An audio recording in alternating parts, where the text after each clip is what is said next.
All right, beautiful morning. Thank you so much for always keeping it TV47, and it's a pleasure to have you join us on this beautiful Thursday morning. Make sure that you keep me company all the way to 9 a.m. My name is Linda Lila, like I said, and the program is Morning Cafe. As always, we're right here every other morning to ensure that your day kickstarts on a very, very good note. So welcome on board. And as always, you know what we do. We take a look at what is happening with the newspapers. We take a look at the stories of the day. And importantly, we also take a look at so much so in regards to matters lifestyle as we get to expound some more on the same. And this is exactly what we'll be doing this beautiful morning as I look forward to have you, keep me company up until 9 a.m. We'll be taking a look at what is happening in the world of education.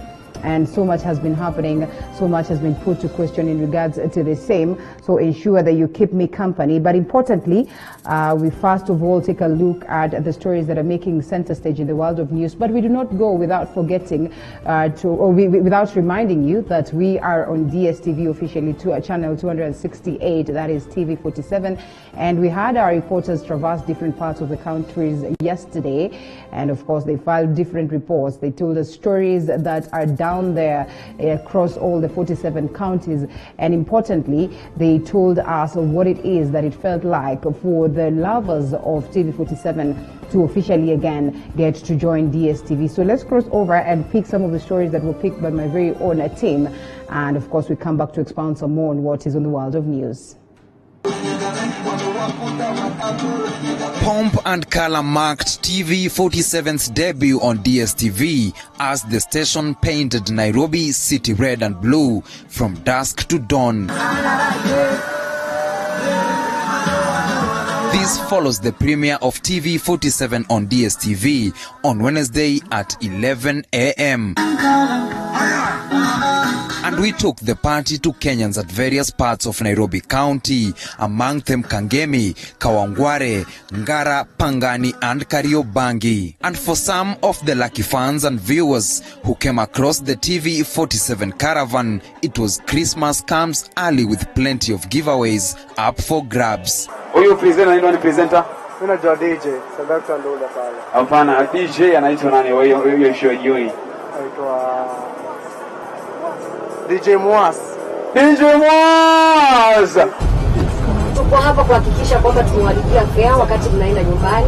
In some parts of Nairobi's capital, Nairobi, lucky passengers did not have to worry about their bus fare. At this Ambassador bus station along the Tomboya Street, another team of TV47 crew paid bus fares for their passengers. More goodies would follow in other bus stations, among them Kencom, Koja and Odeon. TV47's debut on DSTV has been marked in premium fashion in various parts of Nairobi County. The dust does not seem to settle anytime soon, with this milestone termed as one of its own kind. David Muthoka, TV47 at TV47 headquarters in Parklands, Nairobi. And away from that to some bit of politics, Deputy President William Ruto now says he was not involved in the decision for the party not to field a candidate in the forthcoming Msambweni by-election. The party's deputy party leader met the Secretary General Raphael Tuju after visiting the party's headquarters for a second day. For a second day, Jubilee's party deputy party leader William Ruto was at the party's headquarters, and after a meeting with the party's Secretary General Raphael Tuju, the two, who have been rivals within the party, addressed a joint press conference. Ruto agreeing with the party's decision not to field a candidate in Msambweni, but says he was sidelined before a decision was reached. But unfortunately, a decision was made before we could finalize. But as a party, we have the spirit of collective responsibility. The party, through the Secretary General, had said it will not field a candidate in the upcoming Msambweni by-elections, but the second in command says candidates who are interested in the party's ticket can go to other parties or try vie independently. I was of a completely different view that the party should field candidate in Msambweni, and we should have given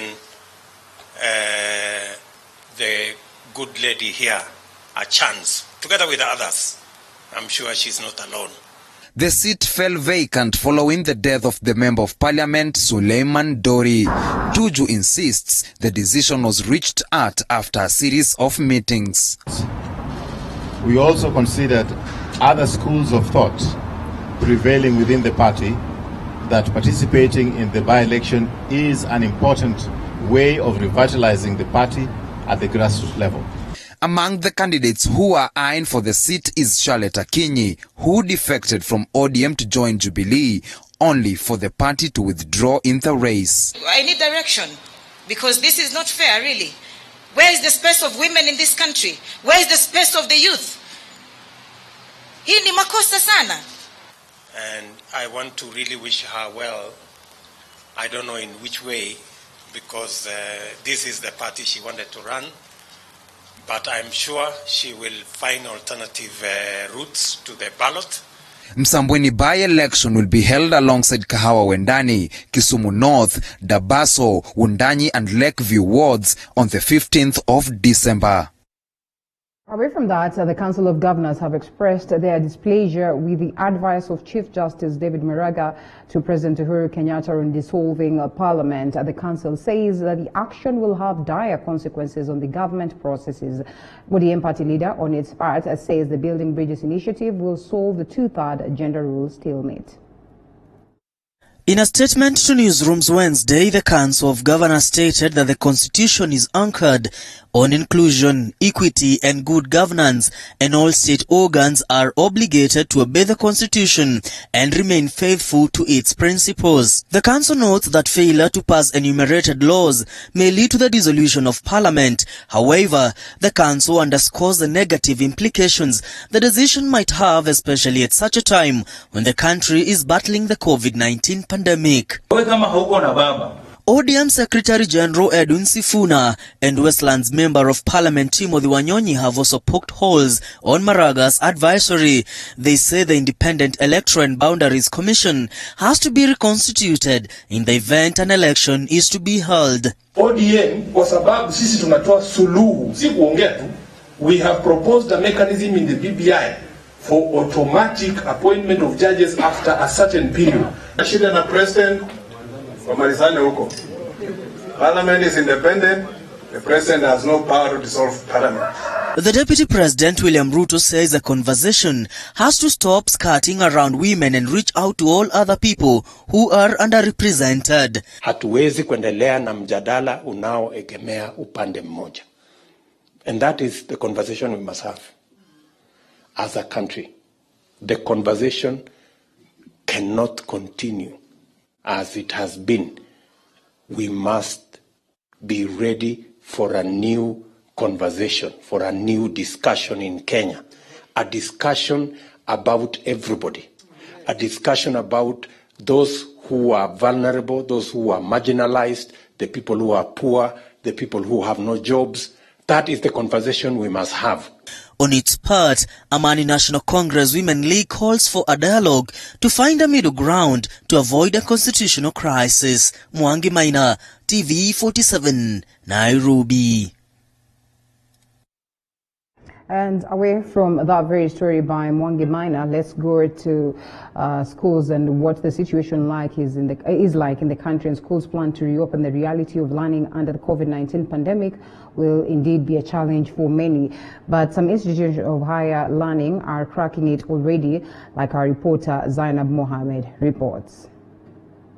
At the Mount Kenya University, things are seemingly going well and learning proceeding as usual. However, to those who know this institution pre-COVID, things are not as they were before. Students forced to learn in small groups while maintaining the 1.5 meter social distance rule, the reality of resumption of learning amid the COVID-19 pandemic.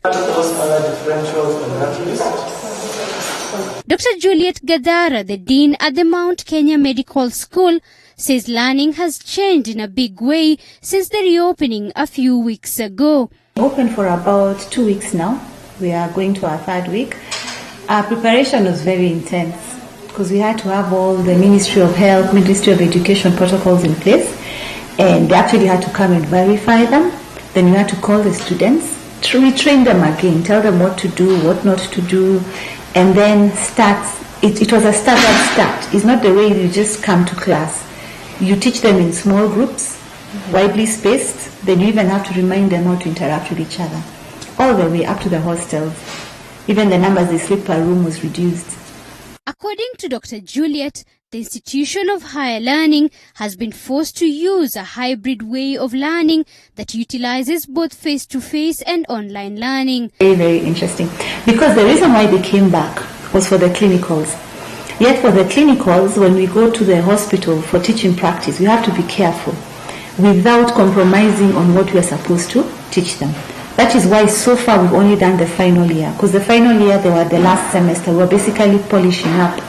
So what we do, it's sort of like a blended learning. A lot of material is sent online. Then we now do the clinical teaching to reduce the exposure for students and the lecturers. So for example, the class, they sit widely spaced. Instead of 2 to 3 hours, we condense it. We teach in an hour. But remember, the material is already present. Clinical setting now, instead of the way we would stick a whole ward rounds, basically we start like 50 or 60 patients.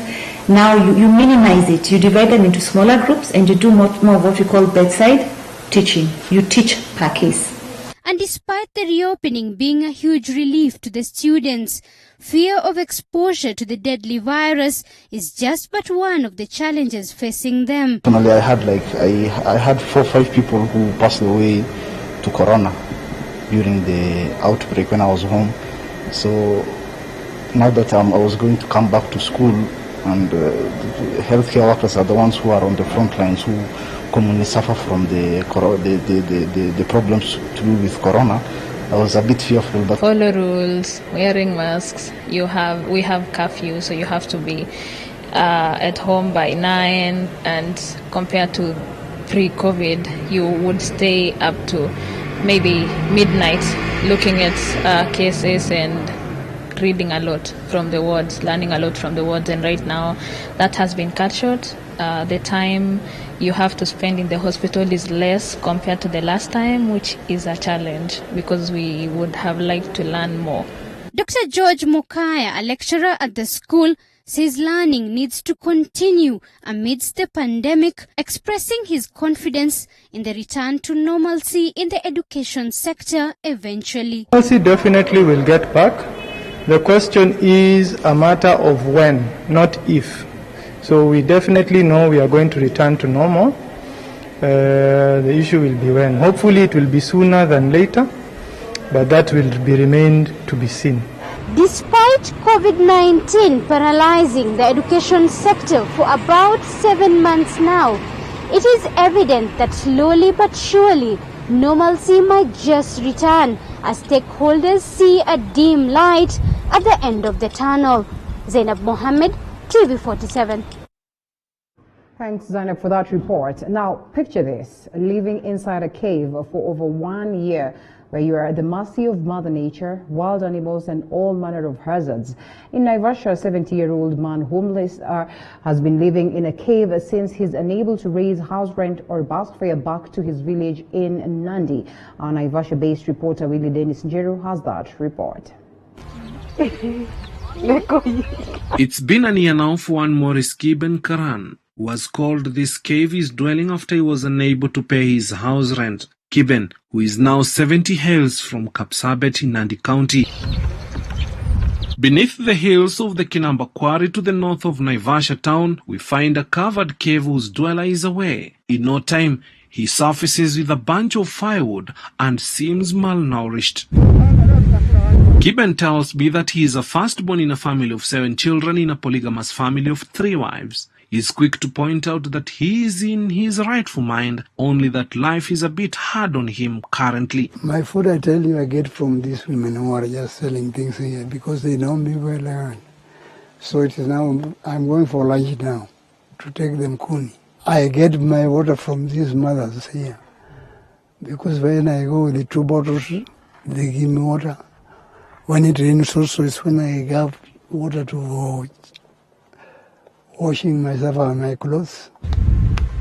Age seems to have caught up with him, but he states that he was once actively involved in making a living at the Kinamba Quarry where he had moved after separating with his wife. No, I have not come across any snake anyway, but what about these fishes? Sometimes there was a time when they were very crazy, but nowadays I think it is a bit better because of this abata, because when they were slaughtering these donkeys, the meat or the smell was attracting hyenas. With little energy left, he was forced to lead a quiet life in a cave, his main choice collecting and gathering day's meal and drinking water. I've been working here, making these small stones as kokotos.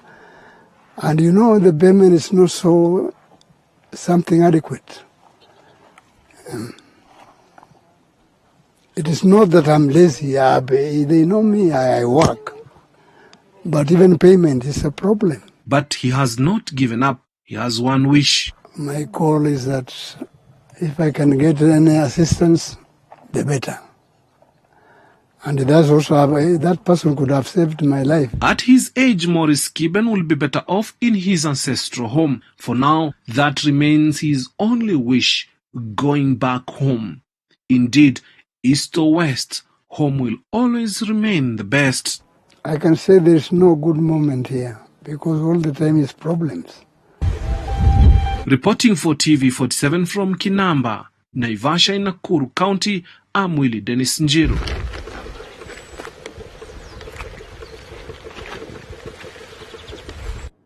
Oh, quite unfortunate right there, but away from it, a fist fight ensued at the Migori County Assembly after members of the Assembly clashed following reinstatement of Kanyamkago Ward MCA as the Deputy Speaker. During the chaos, a female MCA got injured and is currently hospitalized. Mwangi Maina reports. Where we have gone wrong, let us all change. The quiet and peaceful Migori County Assembly Wednesday morning proceedings were rudely interrupted by a group of MCAs who are ardent supporters of Governor Okoth Obado. After storming the assembly, gloves were off and the chambers was turned into a wrestling ring. Blows, kicks and rowdiness marred the proceedings as the sergeant-at-arms ran away with the mace. The MCAs were contesting the reinstatement of George Omamba, who was impeached May last year as a deputy speaker. Yesterday, he was reinstated by the Migori High Court and was to steer the tabling of an impeachment motion against Governor Okoth Obado in place of the county speaker, who is said to be sick. During the melee, a female-nominated MCA broke her arm and is currently hospitalized. The ODM party condemned Wednesday's fight and insists Obado has to be impeached come what may. Wale ma MCAs ambao walimpiga Mheshimiwa Mary Odiga leo lazima wachukuliwe, walale ndani, ili iwe funzo kwa wengine ambao wanaweza kutumia kufikiria kwamba kwa sababu huyu mama ni mama hapo kwa assembly ati kazi yao ni kupigwa. The Migori County MCAs are divided into two factions, with the majority opposing his impending impeachment. Mwangi Maina, TV47.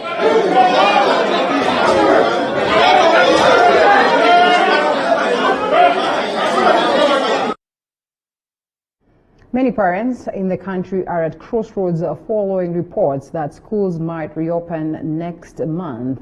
A majority of them are now looking for alternative ways of ensuring their pockets don't run desert dry in readiness for schools reopening, even after being rendered jobless due to the COVID-19 pandemic. Nano Clarence spoke to a number of parents and filed the following report. Following the COVID-19 pandemic in the country, Pauline Onganyo from Nairobi's Utawala Estate was among the many Kenyans who were laid off from the tourism sector, and now being able to cater for her needs and those of her 5 children is a real challenge. Imeniadhiri sana. Hakuna chakula kwa nyumba. Kulipa hii nyumba hata hii tunakaa ni shida. Hata landlord jana karibu anitoe. Nikamdanganya tu nitamtafutia pesa leo, but hii ile yenye sina ile tu kuongea tu.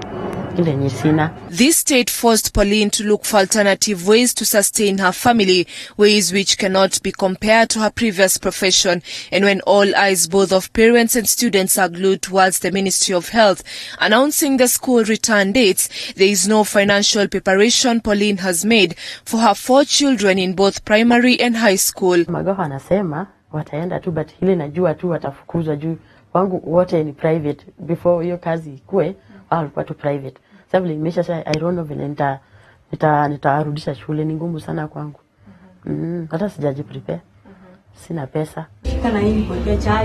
The situation is similar for Valentine Nyabuto, who has attempted laundering and construction jobs after losing hers. She says the government should formulate alternative ways of keeping the children in school to reduce the chances of school-going children staying at home due to fees arrears. Ikue kama ni mkopo, watulipie, ndio wasasi sisi tukiendelea kujitafutia, tukilipa pole pole.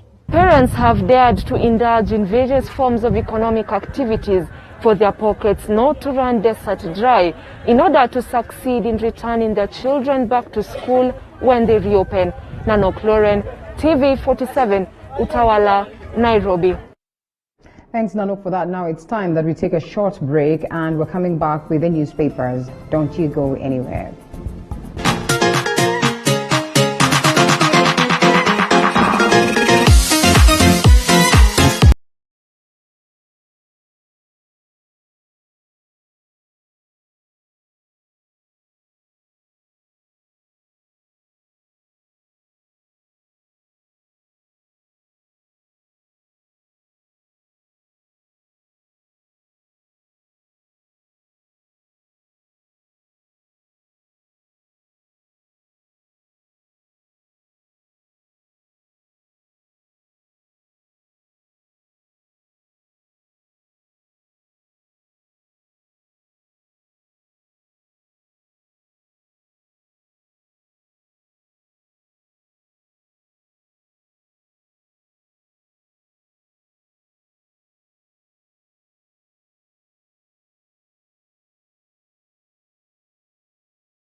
Welcome back to the broadcast time. Now that we take a look at what is on the newspapers, George Kamano, who's an entrepreneur and a philanthropist, and Philip Mwangali, who's a leadership and governance expert, the gentlemen who will be joining me this morning for the same. We have the People Daily, the Standard newspaper, and the Daily Nation.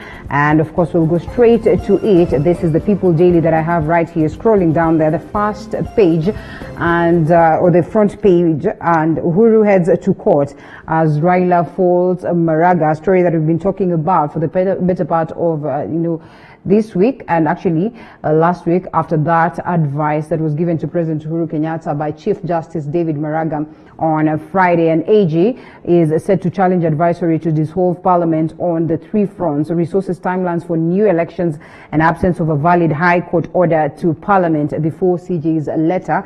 This is a story that has been expounded on page 4, and very many people have been pondering on the same.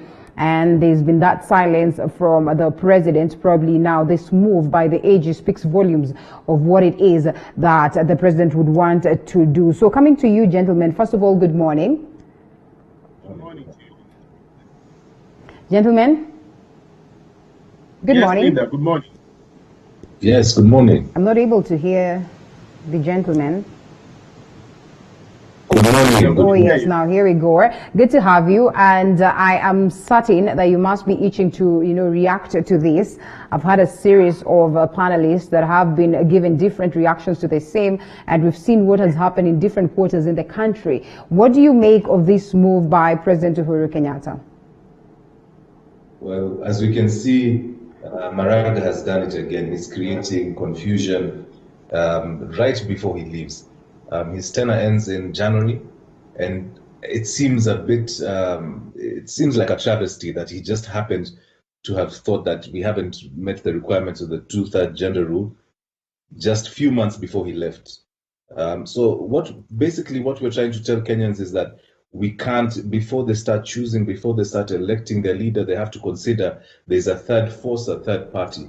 You understand? At the end of the day, it's not. I think the political parties are more to blame, but it's not an issue that we should look for right now, because now the only way to deal with this right now, I think, is now again to change the constitution, and this is again where the BBI comes in. Mm-hmm. All right, let's come to Mwangali. And Mwangali, how then does a constitutional requirement culminate to being something malicious, or to being read as the CJ is trying to cause havoc? I do not think that the CJ is causing confusion.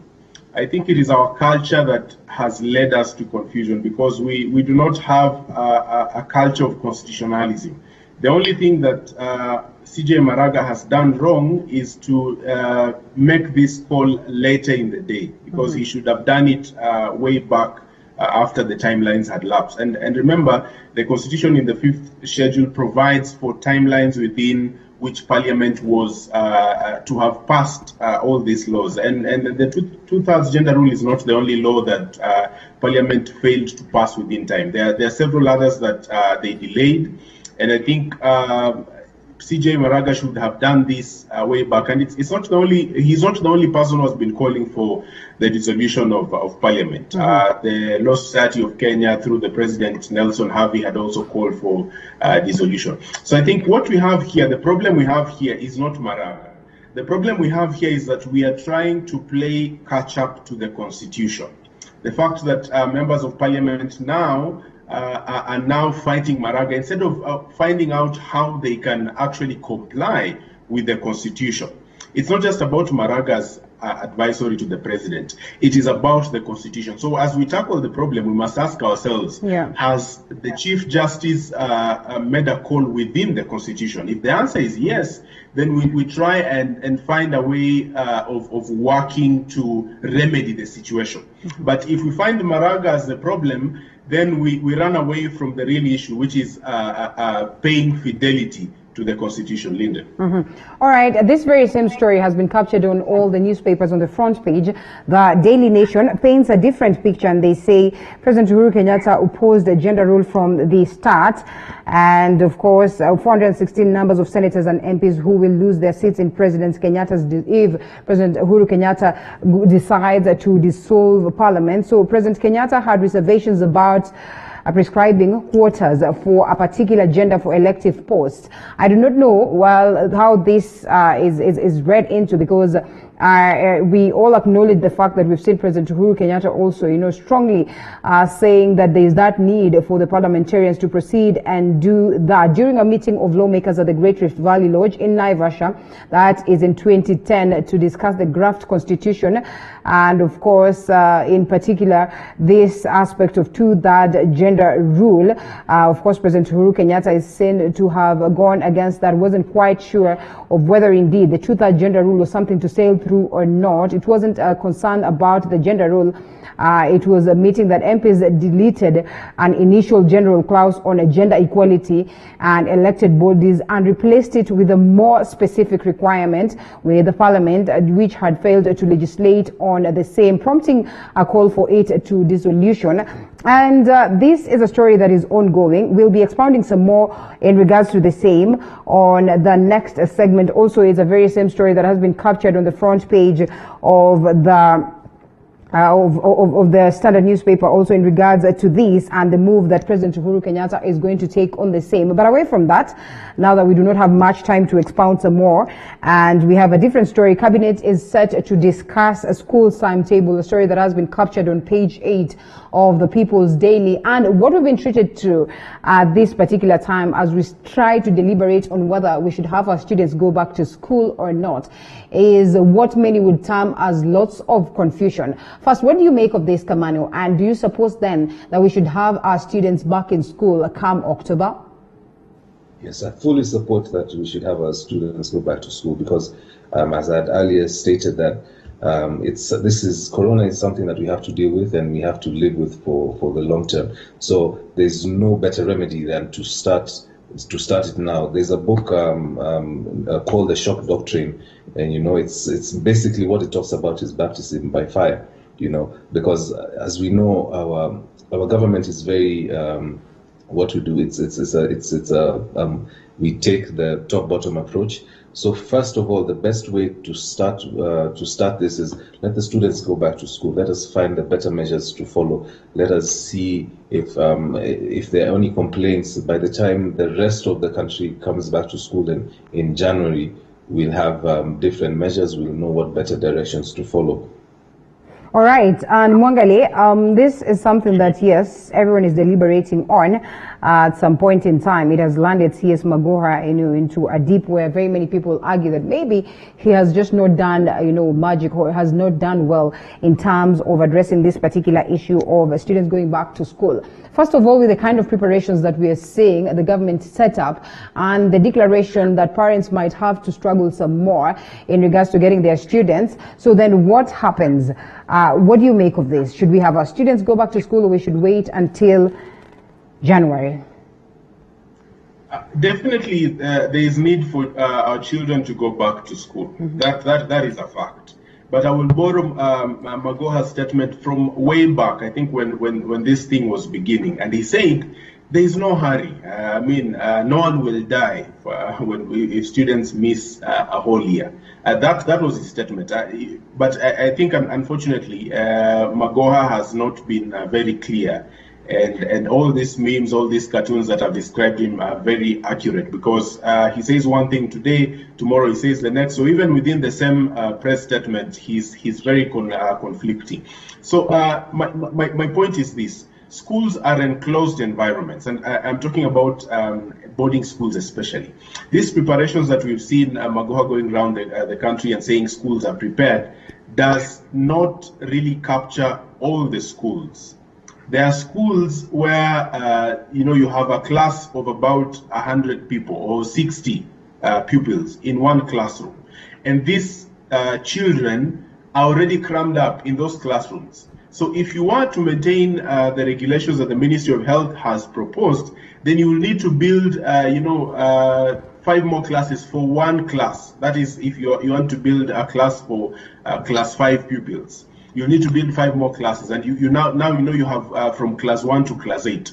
So my point would be this: if we are to release our children into schools, into those environments where you have little control over them, because you will not stop children from playing, you will not stop children from sharing sweets. I mean, that is the way they are wired. Mm-hmm. You will not stop children from being who they are. Yeah. So I think if we took the time in this remaining 3 months up to January just to prepare ourselves in terms of healthcare, because that there are schools that do not have amenities, pit latrines in the first place. There are schools that have never seen water. There are schools that still go to the river to fetch water. Yeah. These are things that we need to take into consideration. Yes, children should go back to school, but we must make sure that we are taking care of the vulnerable, because I can tell you, in every school, you'll not miss to find 10 children who have chest complications or ailments of some kind. Mm-hmm. So if we expose those children to issues, then we'll have problems. Mm-hmm. All right, we wait to see what it is that the CSs will deliberate on, and midterm to be scrapped and long holiday to be reduced significantly as the ministry seeks or hopes to recoup time lost on the coronavirus. So we certainly expect to get Solomonic wisdom on addressing the same. On the front page still, but expounded on page 8, Procurement Authority indicts Health PS KEMSA boss over scam, and embattled Health Principal Secretary Susan Mochache has been dragged to the center of the 7.8 billion scandal. That is the KEMSA scandal. This, of course, a procurement scandal. The Kenya Medical Supplies Agency is one thing that we've been discussing for the longest of time, even as we talk of the ramifications of COVID-19 and how much money has been lost, money that was meant to cushion different individuals that have been affected by the virus, or technically also come in handy towards addressing the issues that have been brought on board by the virus. So speaking of this, Kamano, coming to you, I've not had a chance to hear from you in regards to these talks that we are having, and just how much should we expect to get answers? We get recovery of the monies that we are talking about, and also we have some individuals indicted or individuals, convicted on the same. Well, this is cat and mouse all over again. But I believe this time we hope that something is going to happen. We hope that some money is going to be recovered, because the good thing about this money is that they've seen there's a paper trail. You see that they claim that most of the money that was stolen was sent to foreign accounts abroad. So I think the best thing first is to first recover the money, and then to go ahead and now start indicting the individuals that have been charged, or who are seen guilty. But this is something that is really bad and really sad, especially looking at the economic climate that we have right now. Most Kenyans can't actually even put food on their table, leave alone, even get a face mask or just the basic human needs right now. We're also seeing it's not a problem that we are facing just as Kenya, but it's mostly prevalent in our country, right. Because we've been seeing that even after they steal the monies, nothing happens to the convicted people, or it takes a very long time for the people to be convicted. I think we should shorten the process and make a good example out of these people. Mm-hmm.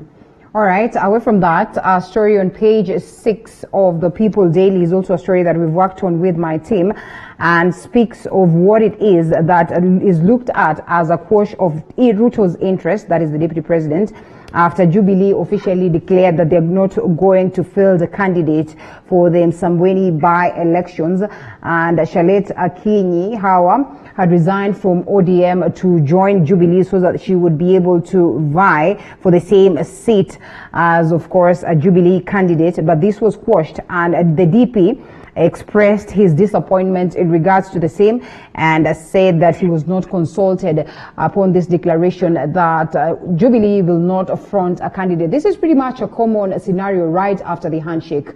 Mwangali, what do you make of it? I think now the DP has really been pushed to the corner. If he can, his decisions within the party can be rubbished in that manner. I think now it has come full circle. He's being not really betrayed. He's being sidelined within the party.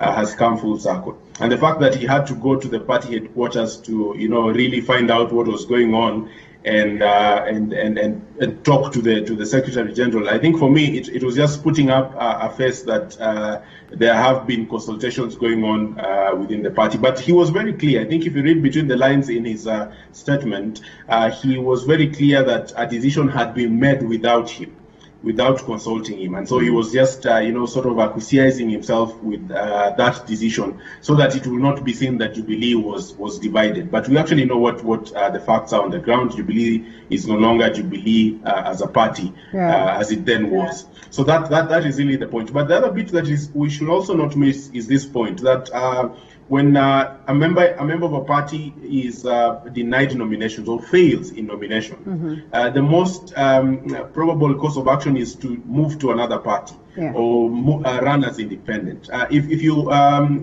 juxtapose that with what happens in developed democracies, if you fail in nominations, then it is incumbent upon you to support the party because it is believed that the party has an ideology which you believe in. It is incumbent upon you to support the party in whatever course they will take. So the fact that this wonderful lady was denied nomination and then now comes to Jubilee goes to show that our parties are not really parties in the right sense of political parties. They're just business vehicles. And I've mentioned before, these are not political parties, they are small and medium enterprises. All right, speaking of parties, and this very lady stepped out from ODM and crossed over to Jubilee. And ODM has equally had its fair share of issues. Yesterday, the people of Migori, or the MCAs of Migori, came out again to just confirm that. So MCA breaks arm in heated session on Obado's removal, and ward representatives supporting the motion accused the embattled governor of sponsoring the chaos. And this amid talks of ODM calling upon the members of the county assembly in Migori County to proceed and start the impeachment process of Governor Okoth Obado. What do you make of this, Kamano? What's happening is very sad. We say very poorly to the MCA who broke a hand. First, just to go back to what my learned friend just said, because what's happening right now with Ruto, he's just making it seem like the Jubilee has been hijacked by political brokers, but that's not the case. See, the thing is, there's a lot of Ruto has humiliated himself, and it's very unnecessary for him to do so because he fights shadows when he's fighting Tuju, when he's fighting Murathe, and it's very easy for him to deal with the issue at hand. All he has to do is go sit down with his boss and talk to him because he's the party leader, instead of now showing us this whole circus of going to the TV, going to the Jubilee headquarters and trying to field a candidate. Yes, and this thing has already been decided. And back to the issue of the impeachment of Governor Obado, I think it's supposed to be done very, very fast. And it's the best thing to be done at the moment because it's going to set a very good precedent. Okay, well, as we wait to see, I don't know whether you'd want to react on the occurrences in that is Migori County amid these conversations of corruption across different parts of the counties, Mwangali. I was just going to say that I was kind of thinking what Migori County Assembly was waiting for, because we had not seen skirmishes within that assembly, because I think we have now learned that it is commonplace in our county assemblies for these wrangles and these fights to happen. I think the only county assembly that I have not seen with these kinds of struggles could be Turkana, West Pokot, very few. But all these county assemblies have one modus operandi that you must fight. If you disagree, then fists must fly in the air. But Migori is also very interesting because the ODM party wants to micromanage the democracy within that county. So I think that kind of double standard by the ODM party has led to these disagreements, because on one hand they have done differently with different counties. On the other, because Obado is not really streamlined with ODM, they would want to do something different. So I think it is unfortunate, but that is commonplace within our county assemblies. We should work towards changing the quality of MCAs that we get into county assemblies. And coming to this one, Kinoti wants Malala charged for lying in assassination, claimed Director of Criminal Investigations, DCI George Kinoti. Yesterday rebutted Senator Cleophas Malala's assassination claims and recommended that he be charged with giving false information. This while appearing before the Senate committee, and addressing this particular one upon being summoned. What do you make of this? And we also what happened, even as we were talking about the stalemate, the levels of the counties, and whether indeed this is going to give, a leeway or a way forward that is going to be instrumental towards, changing the situation in our very own counties, Kamano? First of all, it's very bad to lie under oath, but again, it has to be proven that he did lie. We are seeing this is, as my friend has said, it's common practice.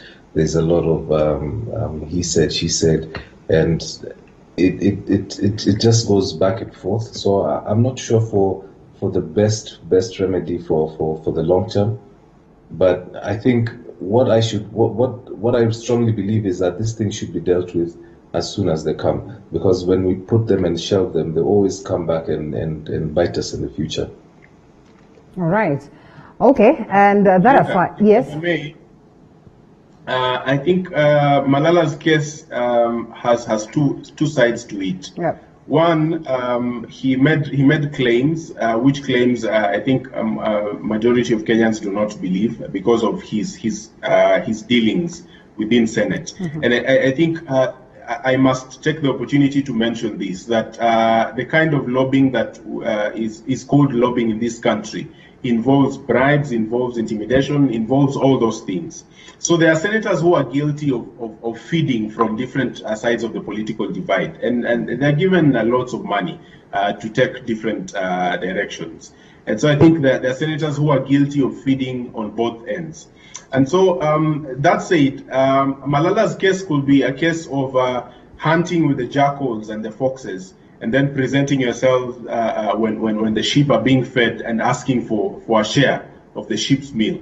So that is one aspect. The other aspect is the fact that this man was arrested. The senator was arrested with officers of the law. And those officers have been denounced by the DCI.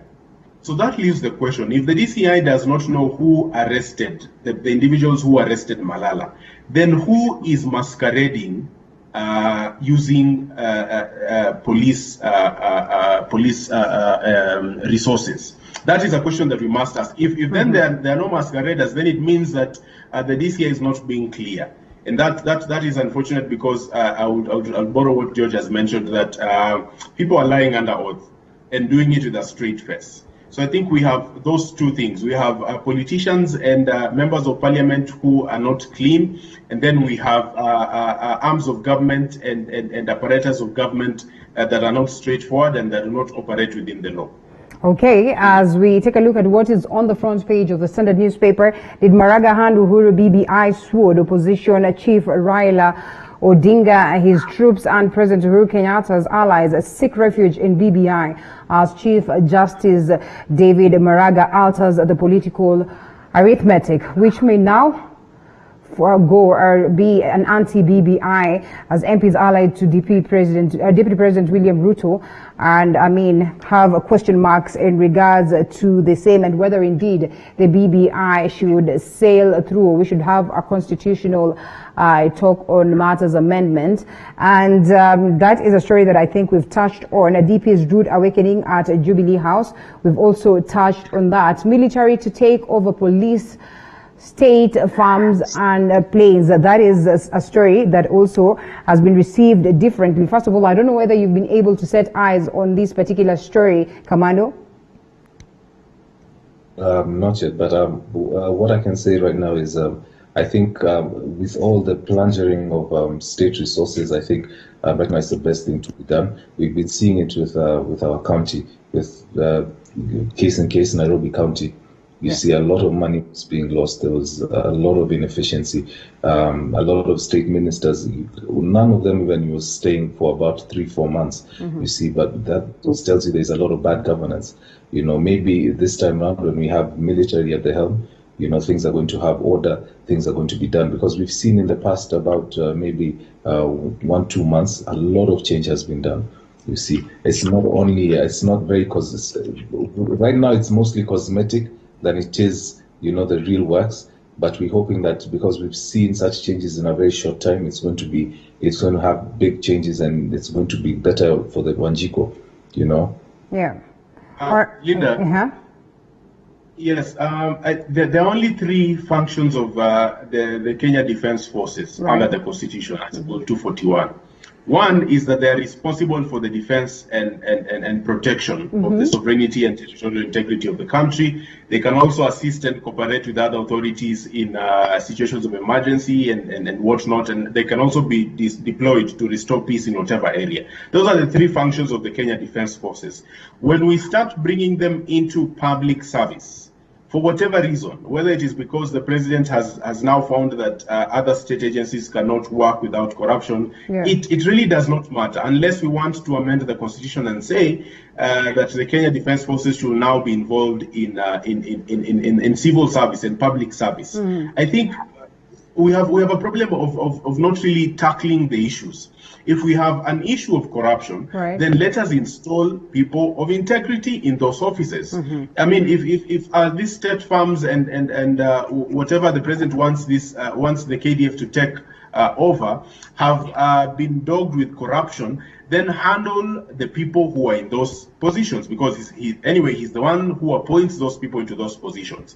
I think we are getting into a dangerous place. We have precedent across this continent where the army has taken over public service or is really involved in the intricacies of civil and public service. It is not very good, especially if you take into consideration our kind of politics and the way our general elections are carried out. So we should not really get ourselves into that trap. It might look good in the meantime that you have a serving member of the Kenya Defence Forces engaging in public service, but it is dangerous in the long run.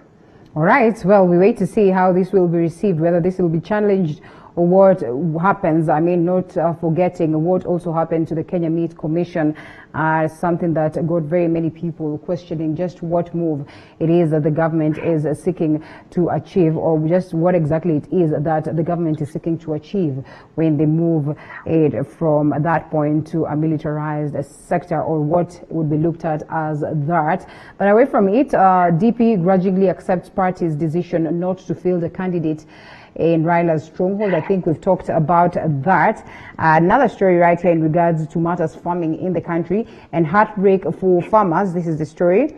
Yes, heartbreak for farmers get peanuts for their tea, and farmers will receive lower bonuses this season due to that reduced prices in the international market. Overproduction of green leaf has caused prices to plummet.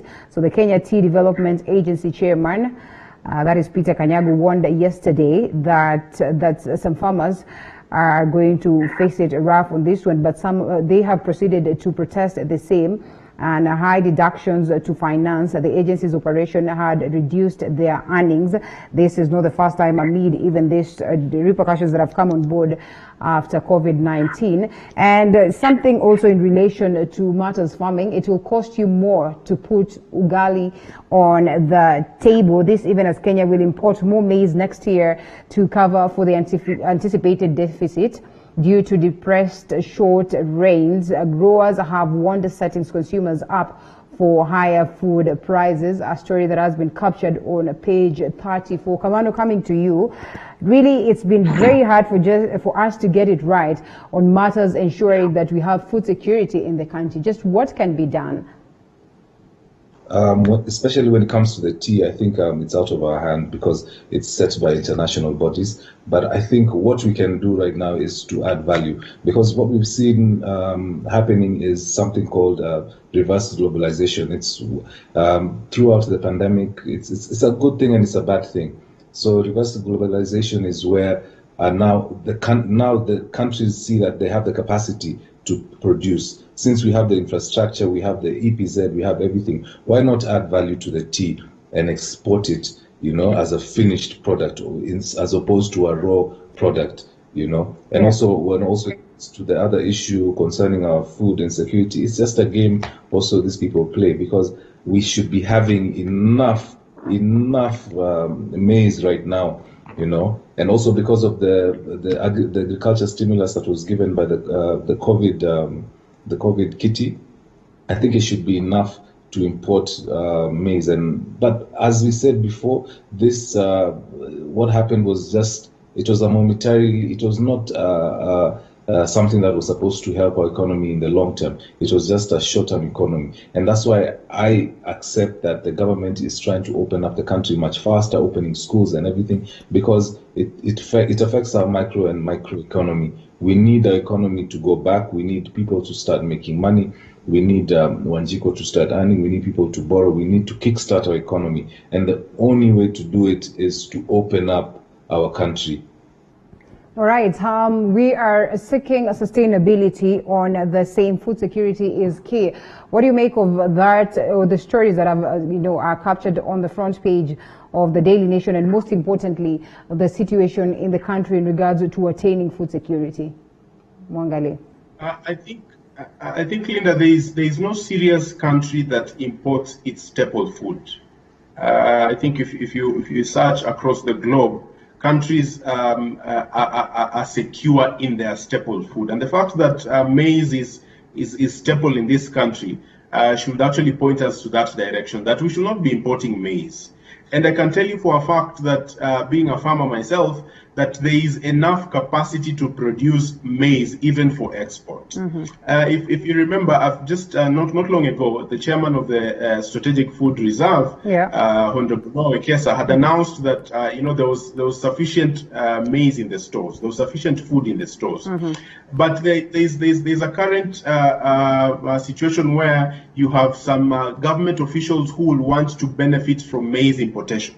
Even when there is no scarcity, even when in the times when farmers are queuing up in the NCPB silos waiting to deliver maize, there are still individuals who want to do importation of maize. Yeah. So there's that bit where you have people who are crafty, and then there's the other bit where you have leadership that does not put in place policy that is sufficient to buttress farming and agriculture generally in this country. So those two things must be addressed. I think our agricultural policy has been waning over the years.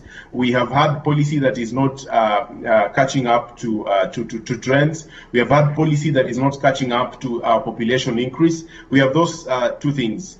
And the other bit also is that we must start moving away from dependence on maize. And that also has to come from the bit on policy.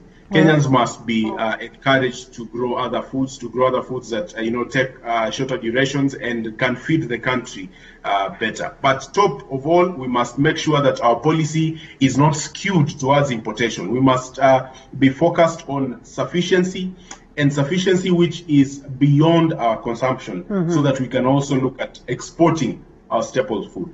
All right, gentlemen, and I think it's now that time that we get to wind up in this particular segment as I leave the viewer with the cartoon editions. Of course, the Daily Nation still speaks of the aspect of that advice by C.S. Maraga on dissolution of, Parliament, and speaking of how much then it is possible for us to attain the 2/3 gender rule, as you can read into that, and also an interesting one right here on the People Daily in regards to the same, the 2/3 gender rule, and now the women say that they want a 50-50 as opposed to 2/3. It's going to be interesting to see how the events will culminate, and we'll be right here to update you on the same.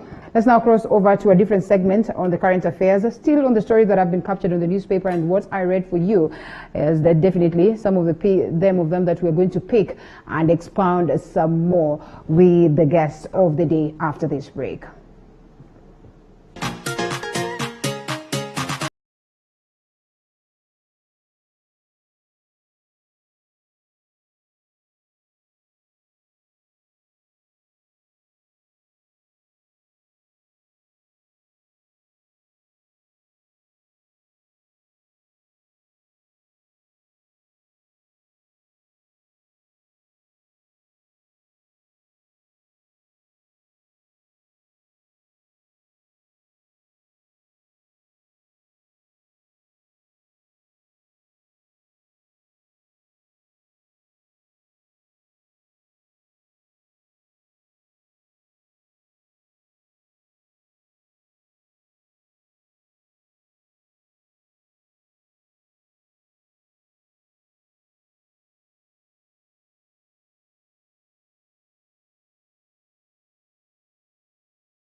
And welcome back. Remember, the hashtag this morning is hashtag TV47 on DSTV 268.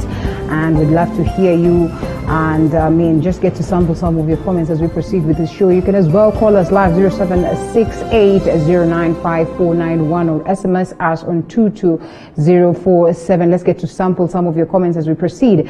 And of course, this in regards to the conversation that we'll be having this morning. Joining me for the same is our Executive Director, East Africa Center for Law and Justice, that is Joy Madivo, and Advocate of the High Court of Kenya, Dening Okato. They're going to be taking us through this session as we ponder some more on the events that have happened right here in the country, as we take a look at the politics of the nation, and most importantly, what is left for our students as we begin on whether indeed they should go back to school this October or not. So welcome on board once again. Ladies and gentlemen, asante sana for your time. By the way, we are on DSTV 268. I'm sure you've got these questions numerous times. Tutakuona wapi kwa DSTV? Exactly. So officially 268 DSTV. Really retweet, by the way. I saw the Twitter promo, so I did my part in building the nation. Thank you. Now that's good. So let's proceed to 8. And I think this is the biggest of them all. The biggest for the day to discuss, aside from the others that we have, is on that advice by the CJ. And I've not had the two of you, after that advice was given, to hear what you would say or what you'd ponder in the same. So I'll start with you, Joy. First of all, what do you make of these events and the culminations of the same, the reactions of the same, different people coming out with different angles to it, and now officially, as you would say, that direction that is likely to be taken by the Attorney General to contest the same in court? Thank you very much, Linda. One of the things that I feel very strongly about in this particular instance is that we are all backing up the wrong tree. Everybody has come out gun blazing that the CJ, does he not live in this country, does he not think? But if you look at it in the strict letter of the law, what he has done is well within his purviews to do so. From when Judge Mativo's decision was rendered in March in 2017, requiring for Parliament to be dissolved, he ought to have given an advisory to the President to dissolve Parliament. Now, at that time, it was by the time the time was lapsing, it was going to be upon the time of the the by-election anyway. And so it was going to be rendered nugatory. And I think that's why nobody did anything about it. But since that time, as the CJ said in his advisory, 6 other petitions from members of the public as well as from the Law Society came urging him to go ahead and make a decision regarding whether or not to give the advisory. Right. Now, in giving the advisory, what he has done, he has ticked his box. And that's why I keep telling people, you know what? All he has done, he has rendered an advisory. What you do with the advisory now becomes, it's within the realm and the purview and the prerogative of the President. And now those issues that we're talking about, we can't afford a by-election, we can't do what not. Now that becomes the President's headache, because now it has sort of left the CJ's desk. Because remember, this man is retiring in the next 3-4 months, he'll be out of work. Right. This is in his entry. Even me, if I was him, I'd be ticking boxes. I'd be trying to build legacy. So if you talk to people in judiciary right now, on any law courts that were being built, are being finished, he's commissioning them. He's really trying to finish strong. Right. So there are many who think this is politics, getting meddling into this and that. Well, that's the entitlement. But if I look at it purely as if I was a judicial officer, I was a Chief Justice, I'm about to retire and I have things to do, this is one of those that I would knock out the ballpark, because this, no matter what the President does with the advisory, whether he follows it through or he ignores it, whether it is challenged or not, at the end of the day, he has done his bit. But be that even as you talk about the challenge going to court from the PSC, from the Attorney General, from other interested parties, the court has pronounced itself on this matter on 4 different occasions. The Supreme Court has pronounced itself on this matter as well. Yes. The Constitution is the black letter law. It is abundantly clear. Right now, if I was in the National Assembly, between now and when the advisory is acted upon, I would be drafting very furiously to come up with legislation, because what is seeking to be cured is the failure to pass legislation. So if they can pass legislation before the president acts on the advisory, then they don't fall foul of anything. But if they spend this time running around still telling us why they shouldn't be dissolved, then I think they're missing the point, because the point was the 11th Parliament was being censured for not passing a law to give effect to the 2/3 gender rule. Now it's the 12th Parliament in place. Can they go ahead and pass that law so that the same censure, that with all the petitions pending in courts, if a decision comes out like Judge Mativo's, then this is the fate that awaits them, that an advisory will be issued that now will actually affect them. Right, and we'll be coming to that on just how much they have the goodwill to proceed and see to it that the 2/3 gender rule bill sails through. Coming to you, Dening, and really many have read malice into that move of the CJ. In regards to the timings, in regards to the altercations that have, evidently been witnessed between the judiciary and the executive. What would have happened in the event that the CJ, would have decided to exit the stage without making this advisory? What would you have read in that? What would it have meant? Thank you. We must appreciate the fact that the mantra of the CJ, the current CJ, is fidelity to the rule of law. Yeah. And when you look at Article 261, it bestows such authority on the Chief Justice, or actually I would call it a duty to the Chief Justice. Now, you do realize that once the Chief Justice leaves office, it takes months before getting another Chief Justice. Yeah. And we are heading to electioneering period. So I would say that the Chief Justice did his role in accordance with the law, because we are saying the Chief Justice shall advise the President to dissolve Parliament. So the Chief Justice has done his role. And actually, it goes without saying that Parliament has indeed failed in this aspect, because it has been 10 years since. The 5 years lapsed under Schedule 5. It was extended, and until now, courts have been forced to compel Parliament to pass these laws within a specific time frame. Yeah. As much as the Supreme Court at some points stated that this is a progressive realization thing. But indeed, Parliament has wholeheartedly failed Kenyans on that aspect. So the Chief Justice did not really do a bad thing. But the reaction, the backlash from Parliament really tells you that they are the ones in the wrong. Because if indeed they had acknowledged that they are the ones in the wrong, right now, as Joy puts it, they are supposed to be burning the midnight oil to get the bill ready, members get whipped, and this bill is passed. But as things are right now, they are hurling insults at the Chief Justice. They are threatening to petition for the removal of the Chief Justice. It's chasing the wind, or losing sight of a gazelle and running to get a squirrel.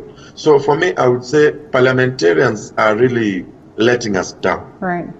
Be that as it may, we do realize that such advice, as much as it's just an advice, it's a weighty advice. And of course, it has implications on the political process, on the constitutional process. Yeah.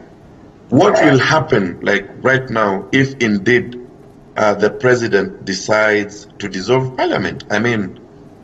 It might sound cliche, but indeed we will have some sort of a constitutional crisis. We still have 2021 to go, 2022 to go, as much as a by-election will be held. What if the national government wants supplementary budget, within those 60 days? What will happen?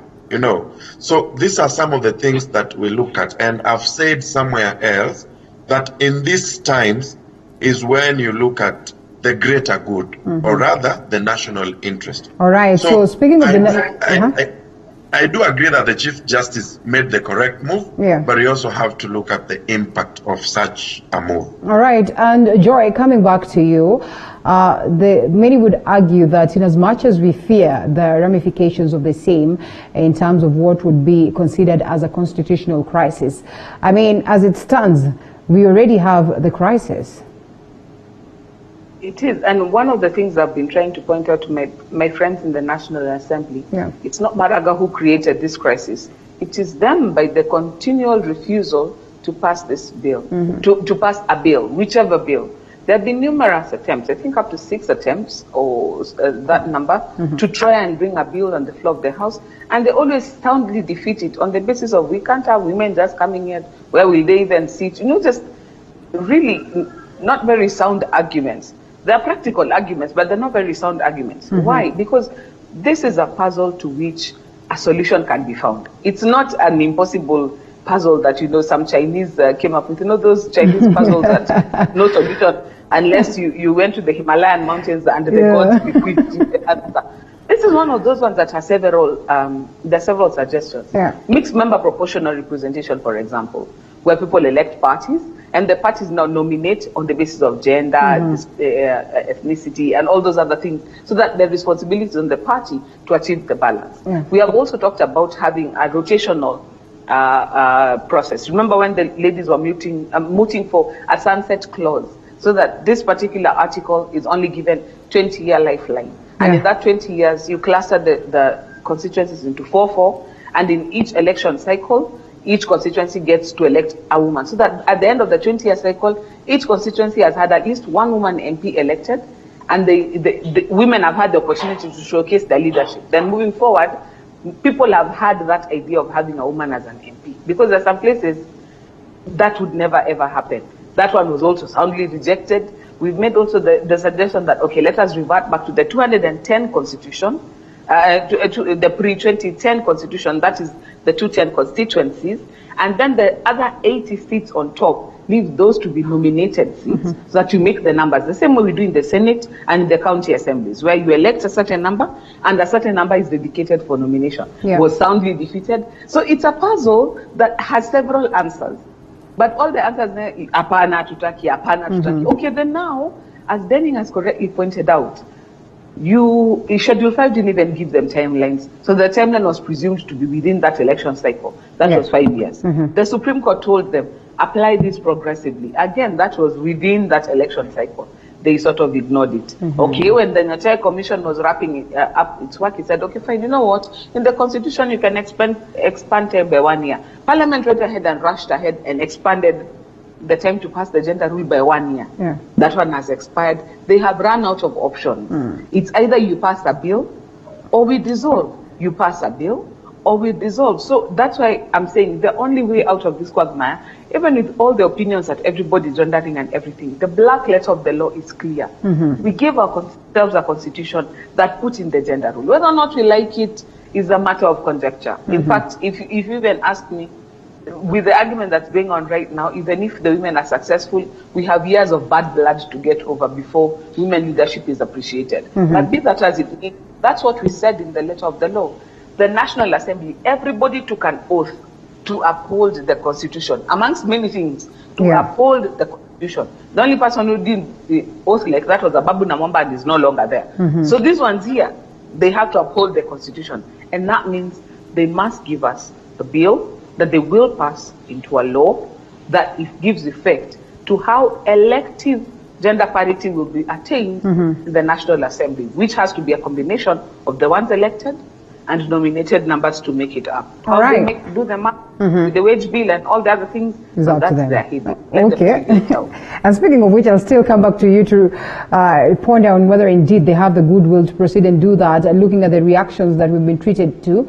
The other day, Parliament reacting to the same, and it wasn't anything good to see. Some of them pointing fingers at the women themselves, saying that they're the very same people who've curtailed this. But, Denning, there are several options that the president could have on this particular one, as talks are on ground, is that their likelihood is going to proceed and take up the option of challenging this, or seeking a second advisory opinion that should be in court and all, or challenging the same in court. So, these options are, he is likely to disobey, he's likely to dissolve, proceed and agree to that, or, decry or deny this or delay the situation and say, okay, well, there are other options that have been given. You can delay this and decide to dissolve parliament way later as we are almost marching into an election. Or, there's that aspect of challenging the same in court, the very same court, of course, that is likely to get the likes of Maraga because he sits there and seeking a second opinion. And in what people say or what has been on ground is that he's likely to go for the challenging this in court option. Just how much options does he have when he gets to court? First off, it's good to appreciate that as much as Maraga is the Chief Justice, it does not mean that judges will side with him in any way. Yeah, there are courts of law and courts of justice. Right. However, the president, when you look at the wording of that article, and the sabbaticals therein, for them, it's a shall, for the president. But now, the escape route of the president is that the same constitution, and I think this was something that was well thought out at Naivasha, Yes. Because they knew, these parliamentarians knew, if they insert a time frame, this whip will land on them one day, and it's here. That is why they did not insert any duration of time within which the president is supposed to dissolve parliament upon advice by the Chief Justice. So that is an option that the president has, because, clearly, if you get lawyers to give you a legal opinion on the same, they will tell you, yes, the president is supposed to dissolve, but we do not have specific timelines. So the president will take that advantage and fail to do that. We know very well that BBI is around the corner. Yeah. And he's the one at the front seat driving this agenda. So he expects parliament support. Secondly, the aspect of going to court. Now, that one is a delay tactic, of course, because you see, once the matter goes to court for interpretation, normally they will stay orders, So they will say that this acting on this advisory be stayed until the matter is heard and determined. And they can buy themselves, let's say, 2 to 3 months, if at all, So the president has those options, but this tells you, because you see, he has not responded on that advisory opinion, and this tells you the attitude and the mood that the head of state has in regards to this issue. Yeah. And that is why you say the way a dog sees the master and wags the tail. President Uhuru Kenyatta since 2013 has not actually met the 2/3 gender principle, and those are appointive posts. Because you see, when you look at the provision of the law, it says either elective or appointive posts. He has not met that principle, and yet his is appointive posts. Right. How do you expect elective posts, persons who are lower than you, to pass it? So I think they are copying this from their master. And so we would say very clearly that it's the president's fault in one way or another, failing to actually honor these provisions of the constitution.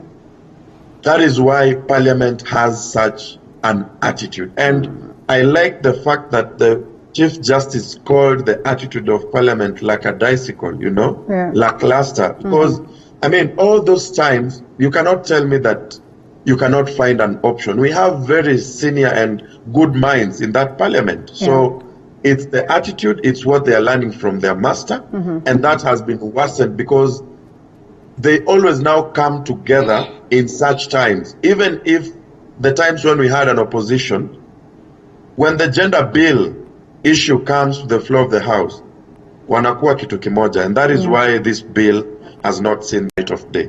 All right, and coming back to you, Joy. May I just weigh in a little bit on that aspect as to what also options the president has? if you look at critically at what the activities that are happening now, the Public Service Commission has, Parliamentary Service Commission has gone for an interpretation. The AG likely is going to file something. But at the same time, the same people who went to court looking for the decision back in the day have went back to court now for the 12th Parliament. Because let me just put it this way. The decision that Judge Mativo rendered was for the 11th Parliament. So the 12th Parliament is not the Parliament that was in place when that decision was being rendered. So strictly speaking, this advisory was to have been against the previous Parliament, not this one. So on that technicality, practically, right now, that opinion is rendered nugatory because this House has not yet been found to be in contravention. Because it's actually a finding in law. Even if we can see it with our eyes, the law has to find it. So the people who filed before Judge Mativo filed again once this Parliament started sitting. And I'm reliably informed that the matter is coming up for hearing next week. So there are actually two petitions, one by FIDA and one by the people who went first. The two gentlemen. So the matter is being heard by one judge, Judge Korir, next week. Now, when that decision comes out, if it resembles Joy, allow me to disrupt your line of thought. Let's pick this phone call and then come back to you. Good morning.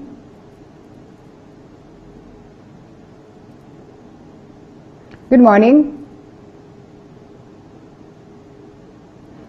Yes. Yes, good morning. Yes, kindly proceed and give us your sentiments. Yeah.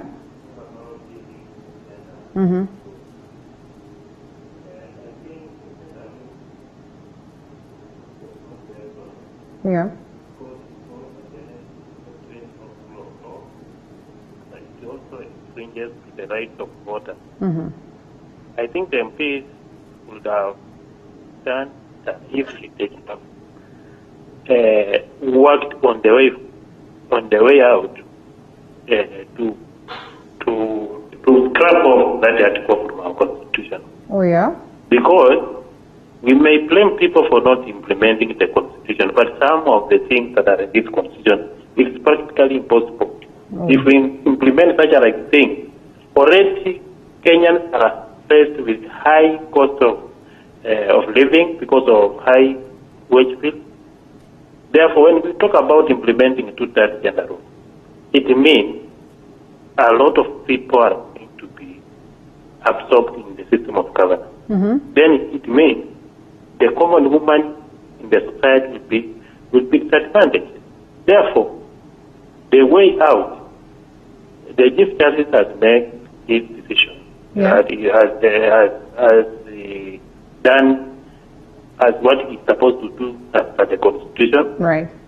And he is within his jurisdiction to advise the President. But why has this Parliament failed to find a means of doing away with such an article? Because it is practically impossible to implement two-thirds gender rule. All right. We cannot implement two-thirds gender rule because it also infringes on the rights of voters. A voter should be allowed to elect anybody.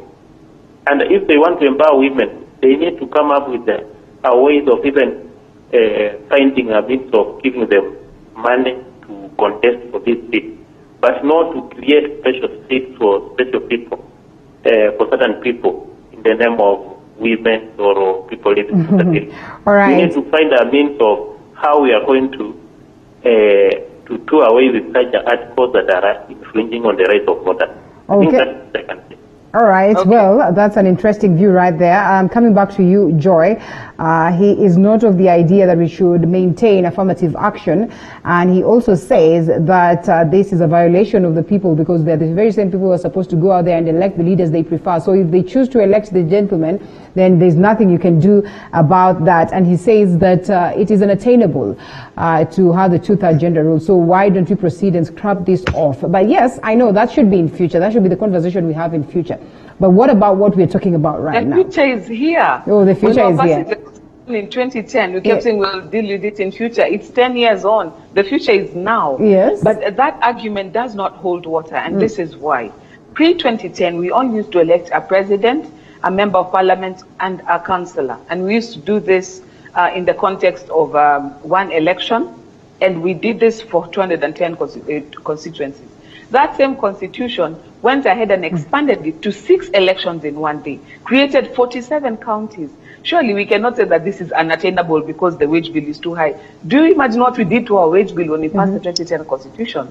We came from a place where we were servicing one house with 290 people to now we have a house of 345 people. Yeah. We did this to ourselves through the same constitution. We gave ourselves 47 governors. We gave them each a county assembly and an executive. We gave them each a jurisdiction that is an entirely new tier of government. We did this to ourselves. We have afforded it all these days. But when it comes to women leadership, now this is when we cannot afford it. It's hypocritical. That argument does not wash. Then secondly, when you're talking about affirmative action, right now it is women who need affirmative action. Note it's talking about gender. Denning is a member of the Law Society. He knows very well. Right now, if you're running for office as a man in the Law Society, your chances of getting elected are an eighth. Because women leadership in the LSK is very strong. Right. Now, we've come to a place where if we start applying the gender rule, even to our current council, it falls short. It's not just here. Look at our neighbors, Uganda. The Uganda Law Society. The president is a woman. The deputy is a woman. The treasurer is a woman. The secretary is a woman. The entire executive is women leadership. Yeah. Women are becoming very empowered. And even in Kenya, it is not inconceivable that there will come a time that you will have more women elected than men. And that time, men will be in need of this rule to be applied to make up their numbers. So please stop thinking of it like there's weak women leadership that needs to be propped up. Look at us. Look around you. Women, look even in traffic. Every other car used to be driven by a man. You used to see one women driving. These days, women are even makangas and truck drivers. Yeah. So if men wake up and smell the coffee and still think that women are waiting to give and things, time will come when this will be a woman's world. And at that time, men will be wondering, why can we not be helped? Why can let's hear what Denning has to say. The point I was making, let me finish it. Yeah. The matters that are before Judge Korir, if he rules in the same way that Judge Mativo ruled, and the court has ruled 4 times before, if it's ruled in the same way, then what you would expect is that the Chief Justice can yet again, and I think what he did, he's given the National Assembly the idea that, you know what, this is within the realm of possibility, Jipangeni. Then the Chief Justice would issue a fresh advisory and say, okay, the previous advisory was actually really in terms of an order for the 11th Parliament, so that one you could choose to ignore. But here is an order, an advisory based on an order made on the 12th Parliament. And this you must comply with. If that happens, then this National Assembly, by the way, have it doesn't matter how many hissy fits they throw, they have to go home. And that's why I was saying, if I was in Parliament now, the Justice and Legal Affairs Committee, I would be burning the midnight oil. The House leadership, you see, Duale tried to sponsor 2 bills. Now, the leader of majority now, that would be his headache, trying to come up with a new bill to cure this, because it's a puzzle that can be cured. And if you look at how it was defeated other times, the MPs voted with their feet.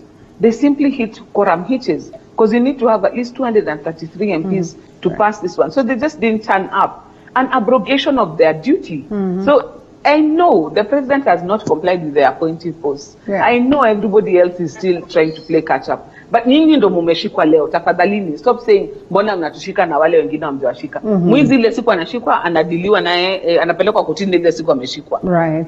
Okay. Leo ni nyinyi. So I would urge our MPs, button down, work hard, give us a bill, pass a law, give this section life. Let's end this conversation. All right, as we get to end this conversation, Denning, and women leaders give Uhuru 21 days ultimatum to proceed and dissolve the House. And on this other hand, some of them equally argue that it's not even a 2/3 gender rule. We want a 50-50 affair. Just in reaction to what Joy has said, in reaction to what the caller has said, that should be Wafula Kalistas. Do you suppose then that the women are the ones who are sabotaging this because they are asking for too much that cannot be achieved? As we wind up. Well, it's not that they are asking for too much. I mean, they are being, how do I put it, optimistic, you know? Okay. You see, at least you fight for what you can get first. See, now, if you come to give an ultimatum and say 50-50, yet we are struggling to get at least 1/3, that one now becomes unrealistic. But this is what... But kama hesabu ya 1/3 imewashinda, sisi tunawasaidia 50-50 is easier. 33.33 ni ngumu, 50 ni rahisi. But there is a misconception that is ailing Kenyans. Yeah. And actually, as Joy has put it, there will come a time when men will be the ones going to court to actually fight for this. Because you see, this gender role bill seems like it's a battle for women to get leadership positions. That is not the case. This is a balance of gender, and I mean, we've called it names: affirmative action, positive discrimination. We must actually ensure that there comes a time where if either gender suffers such a thing, they are sorted. Because it's true, I mean, women are becoming empowered each and every day, and they are becoming stronger and stronger. You've heard the caller say that women should look for money and vie for these positions. I mean, women are vying for these positions. And actually, time is coming when they are going to be winning these elective posts. And men will need representation still. So we should not actually cloud this agenda on women. It's a gender affair, not man-woman affair. It's a gender affair. And we know the genders that we have, male and female. So that is what we're supposed to be thinking about. So it's something that can actually be achieved. That is what I know, as long as the right attitude is there.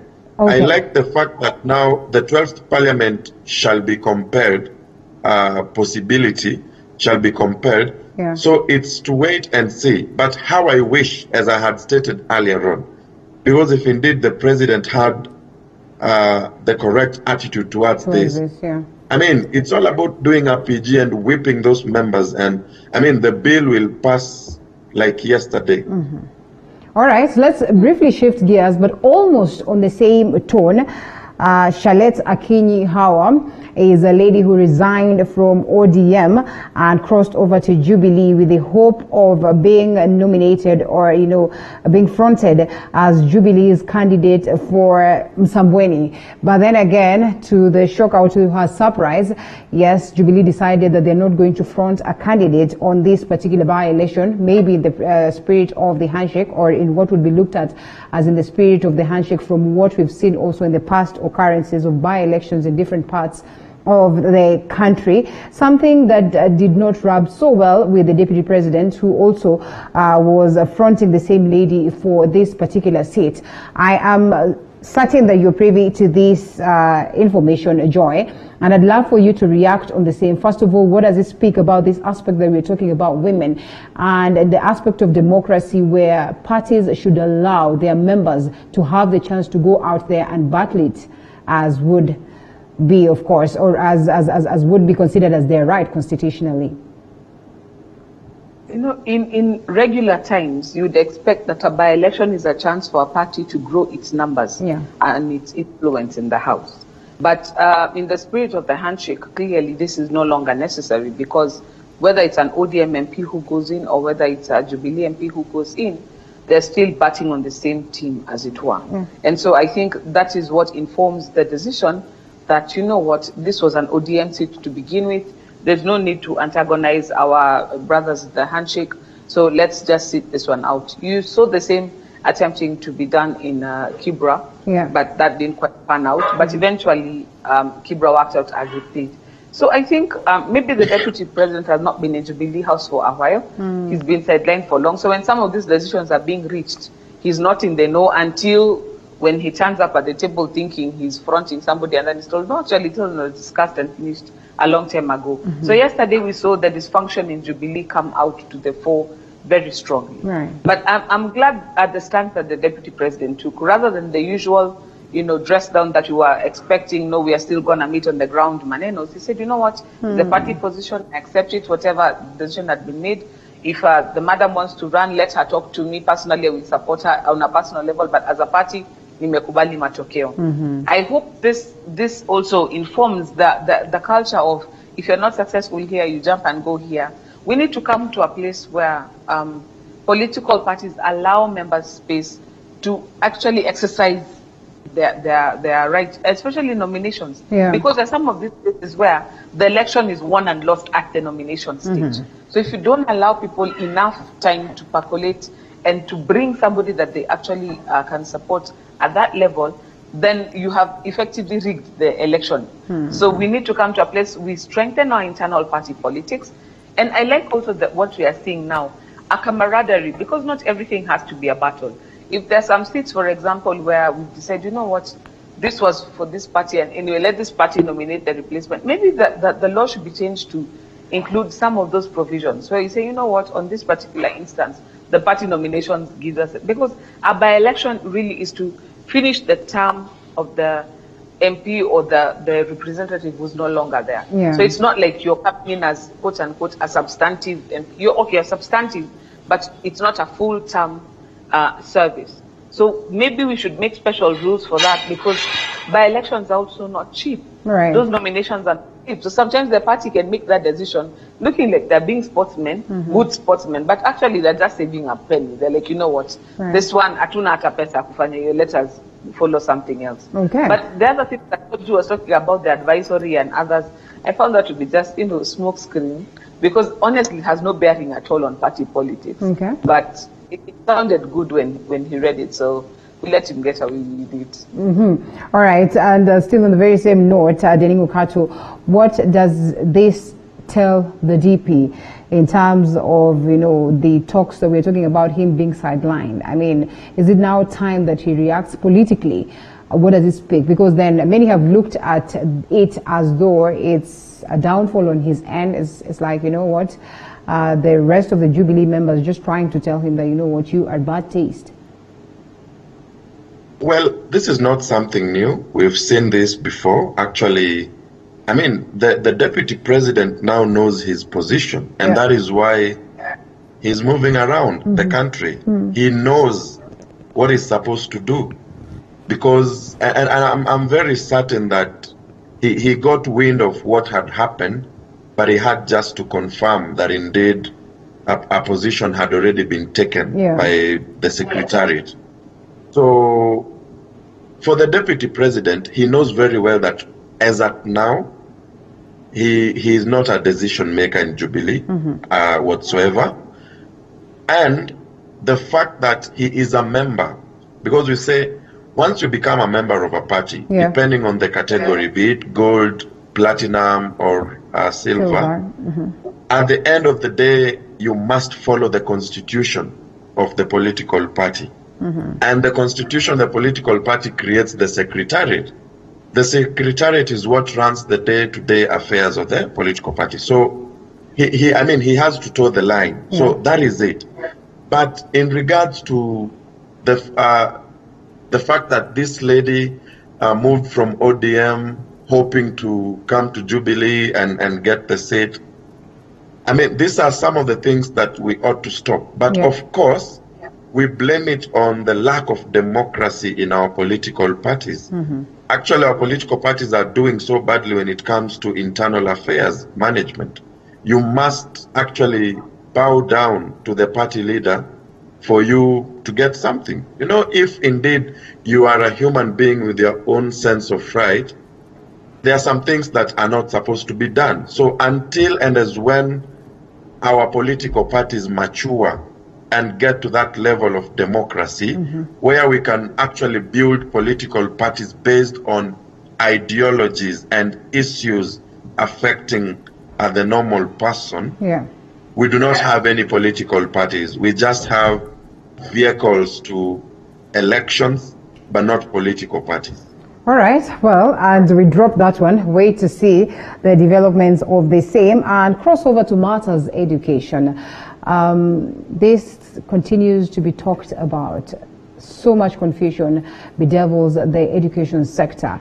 You'd have expected that, other sectors will be bedeviled in the same note because, yes, COVID-19 has affected across. But reality is that it's a limbo for the parents, a limbo for the education sector, for the Ministry of Education, a limbo for the students themselves. And we still begin just to get to know what way forward, Joy. What would be your recommendations? Now, sometimes I wish we'd be given a little bit more science so that we understand the situation better. So why am I saying this?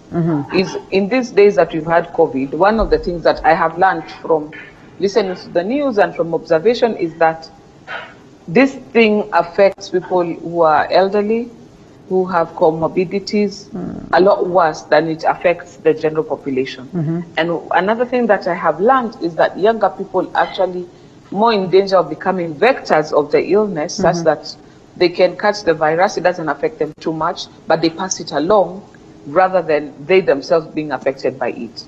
So as a parent, I'm not afraid of my children going back to school that they're going to catch corona, because I've seen with the science that we have so far, they are more likely, even if they catch it, they're more likely to survive it. And with me, I'm one of those people who I would rather they catch it and develop some immunity, because I see that they're not in very real danger. I wish that we would have a little bit more insight as to how we in the family, if we release our children to school, how are we going to protect those in our homes who have comorbidities, who are elderly, who are most likely to be affected and who are likely to die from the illness if they catch the disease. Yeah. But even in worst hit countries, Joy, we see students go to school. Yes, that's what I'm telling you. With students, they're more in danger of being a vector and a danger to those people in the home than they themselves succumbing to the illness. Now, with this that we have learned with the disease so far, I would that the information would be more equipping us on how, once our children go back to school, how do we keep people at home safe? Because quite frankly, keeping children at home for the last 6-7 months has not been the best thing for them. The candidates especially, they are not at a very good place psychologically. I was listening to one parent saying, now you want us to tell us we send back our Form 4s and our Standard 8s to school so that you can just rush them so that they can do an exam so that you can generate people to send to university and to secondary schools. You need biashara na watoto wetu. So you see that the conversation has to be lazima tukuje pole pole, because we are at a place where if we don't apply the science to it and it's just knee-jerk reactions that like we are seeing, at the end of the day we are going to lose out. Should schools be reopened? I'm one of those people who thinks, yes, schools need to be reopened. Do they need to have only 3 children going to the dining hall at a time? No, those are the measures now we don't. If that's how you are reopening, then leave it alone. Don't reopen it. We need to release children to school, but tell the community, if you're living with a person with 1, 2, 3, if you're living with people with this 4, 5, this is how, if you've got school-going children, these are the protocols you should employ at home to keep that category of people safe. These are the this is the protocol you want to see in special schools, for example, where the children have special needs, inherently have health concerns, so that special schools need to have special. I want to see that science, because if you're going to keep 2 million children back home for no adventure, or tell them they can only go to the toilet 2 of them at a time, you know it's not going to work. Right now, most of us have lost our jobs, we've lost our income. Our kids are not going back to group of schools. They're going to those public schools. So the crowds are even going to be bigger. So let us think pragmatically and let's apply a science to it. Professor Magoha is a medical doctor. He's a professor of urology. This is his field. Can he apply the science of medicine to education and give us a sandwich that works? All right, scientific approach to it. We still await to hear his last word on this particular one, even as it's all clear that we're going to have our students back to school come October. Dening, what do you make of this and how Professor Magoha has handled it, and just how it sounds like it's unrealistic and difficult and hard and almost impossible to get ways of getting our students back to school and, in a safety way, or in a safe way, or in safety mode? Magoha is trying to play psychology 101, but I would dare say that the information coming from the government generally, it's coming in bits as if it's relief food, And you see, actually the Constitution itself guarantees us right to information. The government is not giving us the information that we require at all. And that is why you see, like right now, when you walk around the streets, people are no longer caring, because you see, the information, today it comes in one way, tomorrow it's distorted. A good example, the regulations on burial, that a dead body could actually infect people. And then later on they tell us that actually that was not the position. So my take as regards schools reopening, right now children are at home. I tell you, if you walk through the estates, the way children are playing outside, there is no difference as them being in school. Everything is happening as normal, as though they are in school. So let schools be open, actually. Let students go back to school. Right. After all, students will be having masks on. So I don't understand the hula baloo of a phased, I don't understand what they mean by phased resumption to school. Why should it be phased? Yet, I heard Wilson Sossion say very well that the biggest role of the teachers right now would be to create an environment where once the students and the pupils come back to school, they will understand why exactly some things have had to change. Right. So I see no need for playing picky-ponky with information, yet we know very well that schools are supposed to resume. There is no magic about that.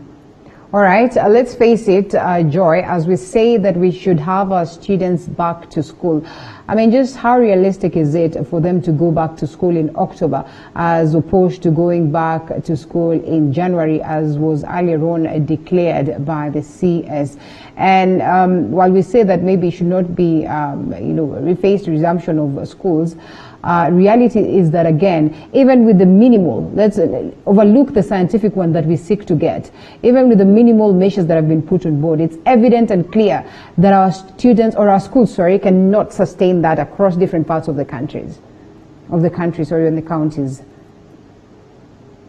If I was the Kenya government, what I would do, I would send a mission, and I would request our neighbor to be so kind as to allow us to just take a visit and go to Tanzania. I have some friends who live there and who work. They tell me, look, we are aware that there is COVID and there are some people who are succumbing to the illness, but it's not an extraordinary, massive deaths. The way that Melinda Gates was saying there'll be piles of bodies in the streets. It's not that at all. Their kids have been going to school consistently this entire time. That's why I'm with Denning on this one. You see them playing in the streets out here. They're not social distancing anything. They're playing football, they're playing they're just being normal children. If you ask me, let the children go back to school. And like I said, the information now has to be more critical. With the numbers that we have seen in this country, the 630, now there are more than that. Let's say there are about 700 people who have succumbed in Kenya from March till now. Most of them had these levels of illnesses. They had these levels of conditions. So if you've got these people, keep those safe, because we have seen those are the ones who it mostly affects to the point of death. Because we will not insulate ourselves from illness. We can't wrap our children in bubble wrap and say, you know what, but we can improve hygiene. We can add more taps in school. We can improve the standards of the classrooms. Even put tents and have airy spaces for our children to learn. We can do that. But telling people, even wearing masks in school, honestly, I'm the type of person, even when I put on a mask when I'm in a supermarket or something, but the moment I am in a space where I can breathe, I remove the thing, because I can't stand it across my face all day long. Can you imagine a child keeping a mask on all day long? In fact, the mask becomes the problem, because like when I walk around with my younger one, where is your mask? It fell on the supermarket floor. She's picked it up, she's put it back on. I'm like, now it's fallen on the floor, now it's dirty, leave it alone. Mommy, do you want me to wear a mask or not?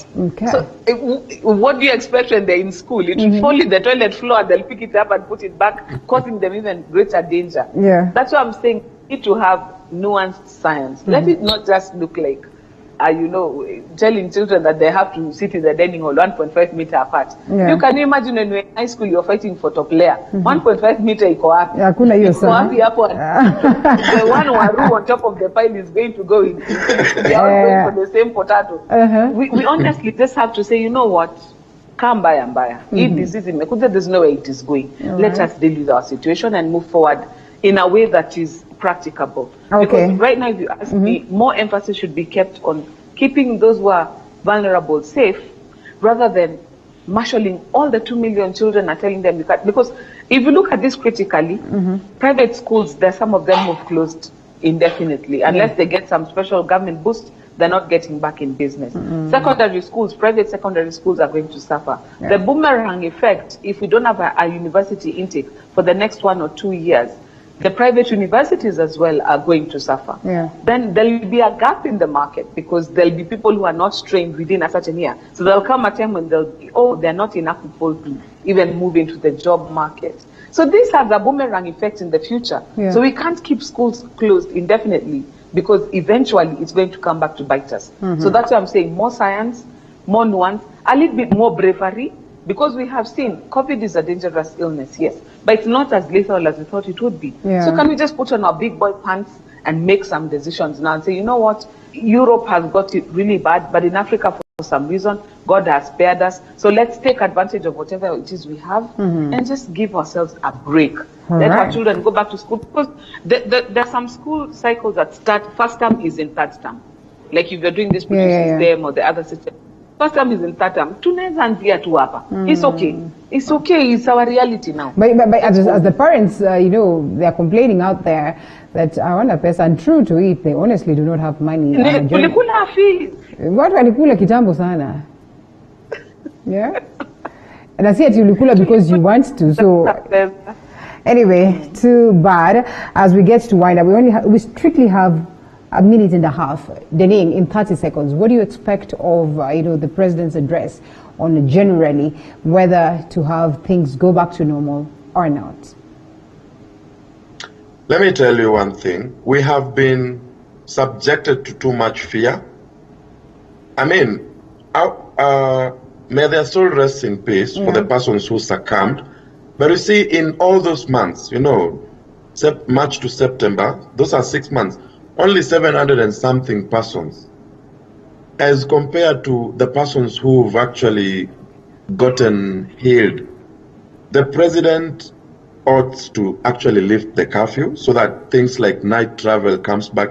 Very many people have lost their jobs. As things are right now, we can actually manage. We can actually manage. Let the president open the economy without any fetters. Let the economy be open. Let the country go back to normal. Too much fear does not help in any way. All right. Advocate of the High Court of Kenya, Dening Okato, and Executive Director, East Africa Center for Law and Justice, equally an advocate, Joy Mudivu. Thank you so much for that time this morning. As we look forward to see you again some other time. That's where we get to wind up this particular session. Thank you so much also for the feedback that you've sent us and also the calls that you've made. We could not be able to pick all of them because of time, but all the same, we are grateful. Now we cross over to the lifestyle matters. This morning, we'll be expounding some more on COVID home-based care, how this has worked, and whether indeed it has come in as a solution to the clogged up, of course, facilities that we had, the health facilities that, posed more danger for us than doing any good after this break.